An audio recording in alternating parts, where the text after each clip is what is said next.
What's up, everybody? I want to talk about my time as a package handler at UPS about 15 years ago. I worked at the Hodgkins, Illinois location. That's a suburb right outside of Chicago. And in order to get there, you have to take a specialty bus that leaves from the major train station every 4 to 5 hours whenever the shift would end. I worked the dawn shift, so that means I would work from about 1 o'clock in the morning to about 5, and I would get home very early in the morning and leave the house very late at night.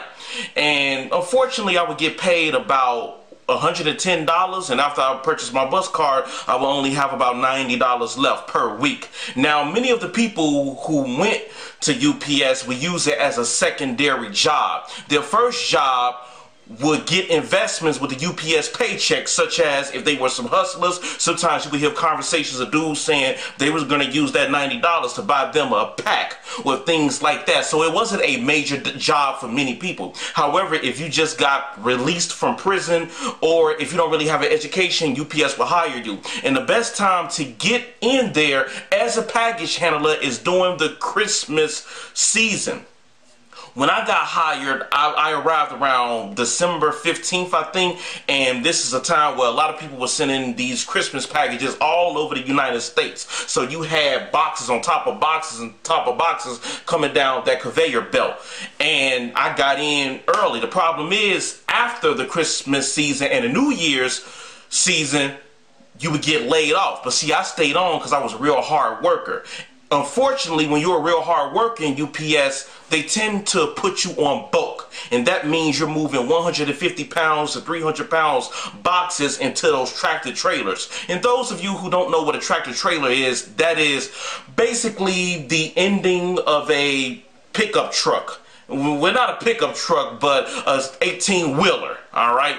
So you're loading the boxes by levels. First you're starting to the left, and then you fill up the bottom row, and then you go up to the second row, and you keep on filling the truck until it gets full all the way onto the back. I remember a few times where I bust open the box and all the stuff fell out. In this case, you have to let your supervisor know, and I think they will bring around a container so you can put the items in the box in so they can repackage it. I remember one time there was a box that broke, and I seen a bunch of liquid oozing out of the truck, and I didn't say anything. So if you're out there, you live in a suburb of Chicago, and you receive the box with all that liquid on it, hi, I'm sorry, it was my fault.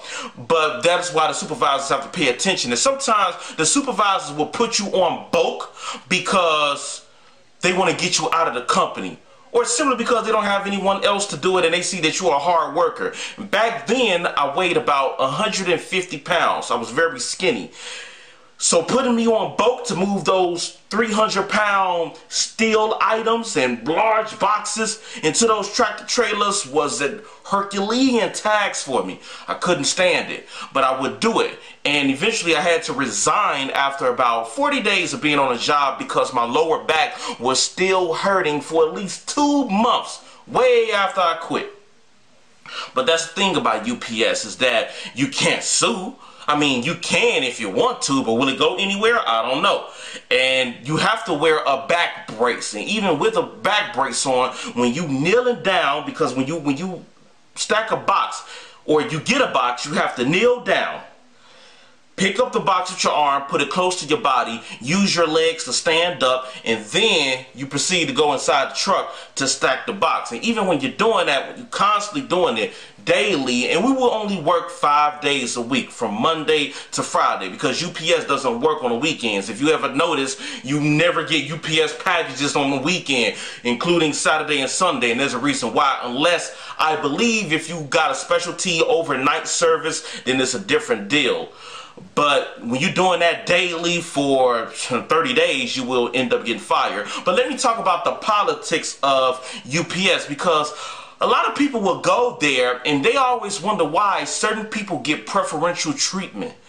if you see a fine female, normally you'll see a couple of dudes actually helping her stack her boxes in her trailer. And they do that because they want to get in with the girl. And sometimes the supervisor will be in on it too. If you're a pretty girl and you're working at UPS, you're going to be A-okay. You don't have to do that much work. You can move up the company ladder and start getting paid more for doing no work at all. On the flip side of the coin, if you are an unattractive female, then you're probably going to have a rough time because people don't want to be around you, and they're going to start doing these nitpicky things to push you out of the company. That's just the way it is on the lower level. Alright? And if you're a guy and they want to get you out of there, it's going to be the exact same thing. But do not expect anyone to help you with your boxes. Believe that. UPS was cool while it lasted if you don't have a job and you never had work experience, but it is a grueling task when you're handling those packages. Number one, when you first go up in the warehouse, the sounds are very loud, so you need to have earplugs stuffed inside your ear at all times in order to prevent those harmful noises from penetrating your hearing. Another thing is, well, this is a benefit. You can actually wear what you want to wear at UPS for the most part, but it's best for you to have steel-toe boots. But as far as your shirt and your pants, from what I remember, you can rock whatever you want to rock, which is a huge plus for some people. But keep in mind that your clothes might get a bit dirty from handling those boxes all day.